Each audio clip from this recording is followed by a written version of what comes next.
beautiful American-Israel flag. Every person here, this is Miluim, okay?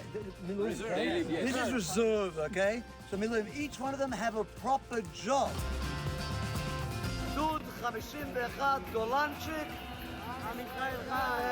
Well, it's coming to Hanukkah time, and we are buying plenty of gifts for the kids in Kfar Aza and Ofakim and to many other towns that have lost loved ones, and they need to get the spirit of Hanukkah.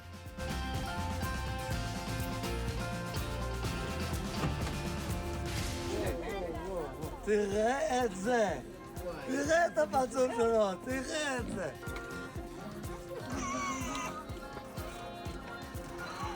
Why? I love it. This is so powerful. Thank you very much. Thank you for having me. Thank you.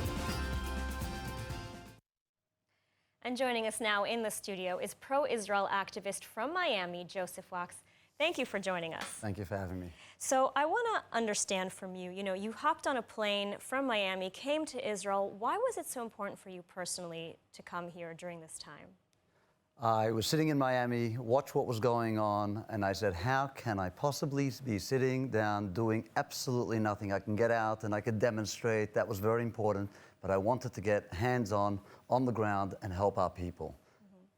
And so, we got a little bit of a feel in the video as to what you're doing here, but can you tell us a little bit more about the work that you've been doing? Because I know you've really been all over the country, from north to south, east to west. So why don't you give us a little bit more insight? So I never realized how small Israel is. North to south is literally a day's activity for us. We traveled around. It started off really visiting the places of Kfar Aza and Be'eri, and afterwards we went to a small little town called Ofakim. And I was in the middle of the street over there, and these little boys came up to me. A group of 5 kids came up to me, and they asked me, do I want to eat or drink something? Am I hungry or thirsty? And I said, no, I'm not.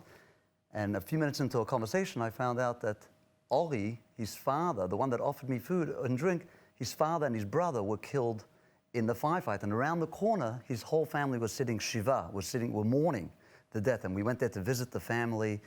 And ever since then, we became very close friends. And this Monday, in a few days, we're having a bar mitzvah in honor of Ori. We're going to be doing it over here in Tel Aviv. All his classmates are going to be coming, so we're going to be celebrating together, because Ori is our child as well now. Wow, that's really, really remarkable.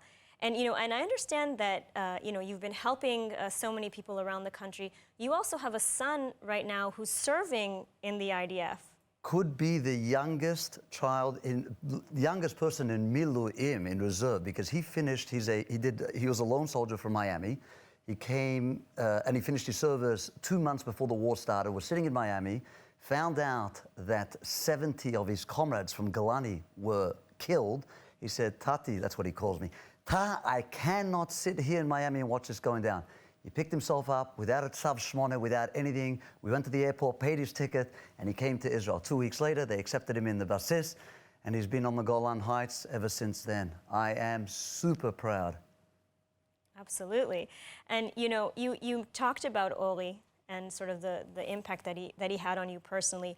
Were there any other meetings or events that really stood out for you during your time here? So every single day, what we do is we wake up in the morning, and then I travel over to a place in the Gush where my friend Amit has an entire operation. Amit is an absolute legend that's been helping me from day one when I arrived here. I literally had no idea what I was doing. I came here, went to the Kotel, I prayed, and I'm not a big prayer type of guy, but I prayed. And from there on, it just rolled. And we went, every single day, went down to the Hamal, to the war room, picked up all different types of items for soldiers from the Kerem of Gush Etzion, and then started distributing, going to families, going to soldiers. Every single minute, there's another experience. You saw in that video that little boy getting a car. That is such a remarkable story. I asked the child, I said to him, his name is Betaya. His father was murdered a few weeks ago outside a yeshuv called Einat. I've never even heard of that yeshuv before. And most of these places that I've been to, Patish, Ofakim, I've never been there. I knew Tel Aviv, Jerusalem, Golan. I love Israel, but I don't know about these places until recently. And I fell in love with all these places. And I said to him, what would you like, Bataya, what would you like for Hanukkah? So he went into the kitchen, thought for 5 minutes, came back, and he told me he wants to have a truck. Why? Because that's where his father got murdered, on a truck.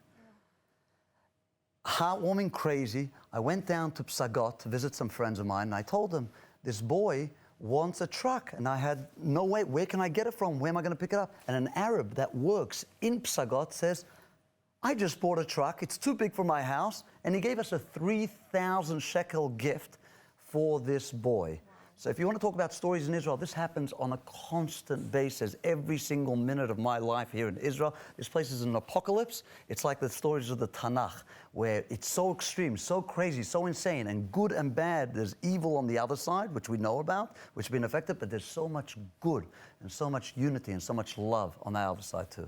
All right, Joseph Wacks, thank you so much for taking the time to speak with us and for sharing your important message. Thank you.